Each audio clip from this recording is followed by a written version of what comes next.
Hello friends, পোস্টে আপনার সকলকে স্বাগত। সামনেই করে আসছে বাংলাদেশ জিম্বাবুয়ে টি-20 সিরিজ। বাংলাদেশ জিম্বাবুয়ে টি-20 সিরিজের আগে একটি প্রশ্ন আসছে এবং তার আগেও জিম্বাবুয়ে সিরিজের পরে বাংলাদেশ আরও দুটি টি-20 সিরিজ খেলবে, তারপর বিশ্বকাপ অনুষ্ঠিত হবে। বিশ্বকাপের বছরে বাংলাদেশ টি-20তে কেমন করছে সেটা অবশ্যই আপনারা শ্রীলঙ্কা সিরিজে দেখেছেন, কিন্তু একটা জিনিস সবসময় টি-20তে মাথায় রাখতে হয়, কে কয়টি ছক্কা মেরেছে। বাংলাদেশ এবং শ্রীলঙ্কা টি-20 সিরিজে 3টি টি-20 অনুষ্ঠিত হয়েছে। এখানে কে বা কোন দল কারা বেশি ছয় মেরেছে বা কোন ম্যাচে কয়টি ছয় মেরেছে তাই দেখব। তাহলে দেরি না করে চ্যানেলটি সাবস্ক্রাইব করে রাখুন।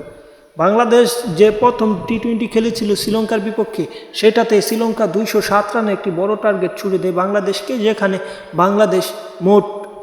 শ্রীলঙ্কা মোট 6 মারে 12টি। বিপরীত দিকে বাংলাদেশ ব্যাটিংয়ে নামলে বাংলাদেশও ম্যাচটি প্রায় জিতেই গিয়েছিল। জাকির আলী বাংলাদেশের সবচেয়ে বেশি 6-এর রেকর্ড এক ম্যাচে করে সেই ম্যাচটিতে বাংলাদেশ মোট 11টি 6 মারে। পরবর্তী যে টি-20 ম্যাচটি খেলে ওইটি বাংলাদেশ জিতলে ওইটি একটি সাধারণ ম্যাচে বলা যায়, যেখানে শ্রীলঙ্কা 9টি 6 মেরেছিল, অপরদিকে বাংলাদেশ 6 মেরেছিল 8টি। 4টি। তারপর যে টি-20টি অনুষ্ঠিত হয় সেটি হচ্ছে শেষ টি-20, যেটাতে বাংলাদেশ হেরে যায়। সেই টি-20তে শ্রীলঙ্কা 9টি 6 মারে। বিপরীত দিকে বাংলাদেশের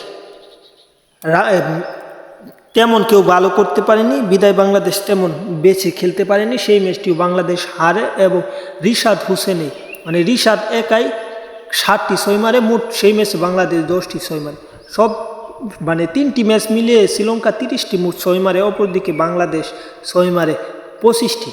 এই হিসাবটা করার পিছনে একটি কারণ আছে, কারণ সামনে বিশ্বকাপ এবং টি-20 সিরিজ আছে। জিম্বাবুয়ে বাংলাদেশের থেকে পিছিয়ে ওয়ানডেতে, এটা সবাই ভাবে, কিন্তু টি-20 বিষয়টা হচ্ছে আলাদা। তাই টি-20তে বাংলাদেশের থেকে এগিয়েই হয়তো, কিন্তু জিম্বাবুয়ে এবার বিশ্বকাপ খেলার সুযোগ পাচ্ছে না, টি-20 বিশ্বকাপ। যাই হোক, খেলার আপডেট পেতে চ্যানেলটি সাবস্ক্রাইব করে রাখুন। ধন্যবাদ সকলকে।